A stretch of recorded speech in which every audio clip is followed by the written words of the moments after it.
All right, speaking of big games and how far fans go for their team and what they do, who do you know or yourself, what game superstition do fans have and what have you witnessed in the past? Caleb, why don't you kick it off? I have some funny ones myself. At least my wife calls them funny. Uh, I have to sit in a certain spot every time I watch the game. When I don't, uh, they typically lose, or I feel like they're gonna lose anyways. And I also wear the same jersey.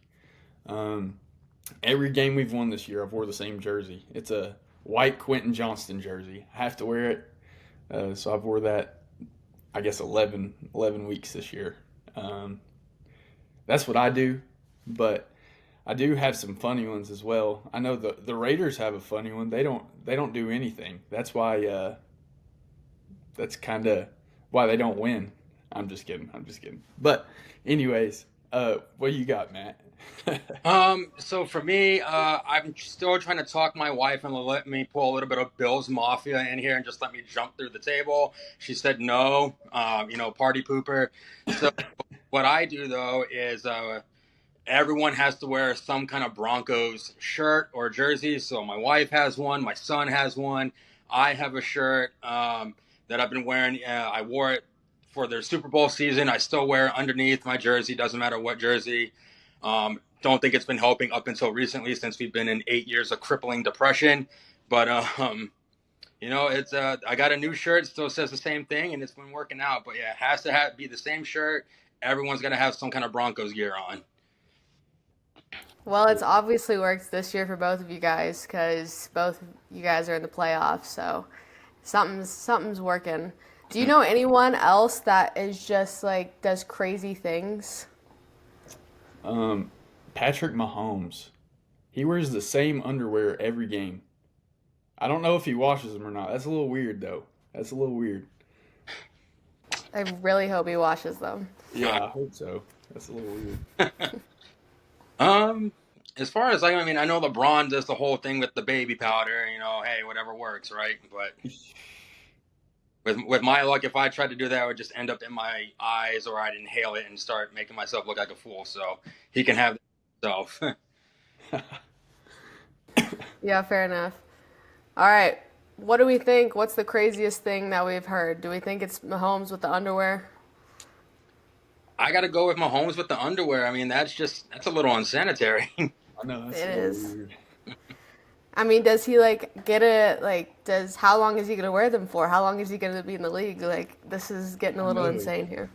might be a little holy. Yeah. Shirts underwear. Yikes.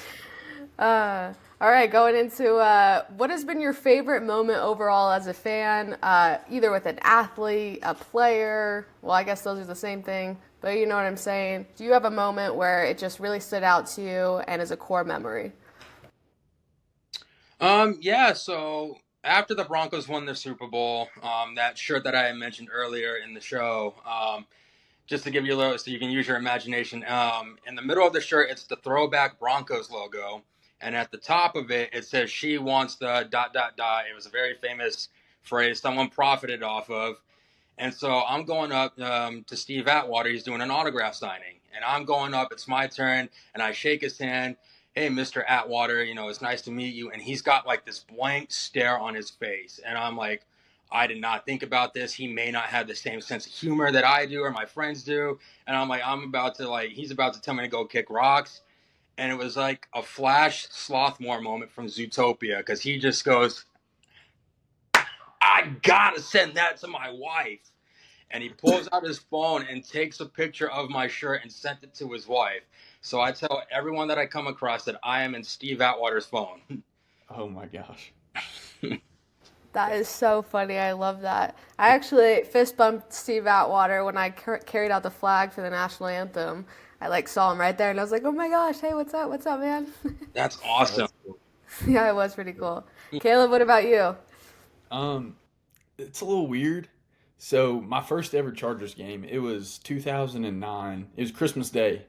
Chargers were playing the Titans. It was in Nashville, here in Tennessee, and mind you, I was like 10 years old at the time, 11, something like that. And there's a drunk guy, and you guys probably don't know who Nick Hardwick is. He was a Chargers center at the time, and now he's actually the assistant O-line coach with the Chargers. But he was like warming up there down on the field, and the drunk guy was screaming at him, just heckling him.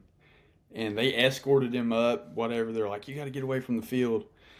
And then he started doing it again, but he started running down like towards the field, and he fell down the steps. Like boom, boom, boom, like rolled down the steps. It was wild, but that was my first memory. It's hilarious to this day. If you were there, you would die laughing. That is really funny. Was the guy okay, or Yeah, like he did was he just fine. get Oh, right he back wasn't up? feeling anything. He was out of it. He was out of it. People falling down the stairs is one of the funniest things ever. Yeah. Do you guys have a favorite game or anything that you've been at, like kind of game wise, not necessarily like memory outside of it? Yeah. So this year, actually, I went to a Chargers Steelers game. It was in Pittsburgh, and the Chargers lost, unfortunately. But that was a incredible environment. Seeing the terrible towels, all that. That was awesome. Super cool fan environment. I highly recommend going there. If you ever have the chance, it's super cool. Super cool. Yeah, mine actually was my first Broncos game ever. It was back in the Tim Tebow days, and they were in town when the Chargers were still in San Diego. And Tim Tebow, it was Tebow time. He led the comeback, go to overtime, and the Broncos ended up winning in overtime. So to actually be able to see that Tebow magic was pretty awesome. That is really cool. That would have been really cool to see him play in general. All right. Well, thank you guys for joining the First Fan Insiders podcast.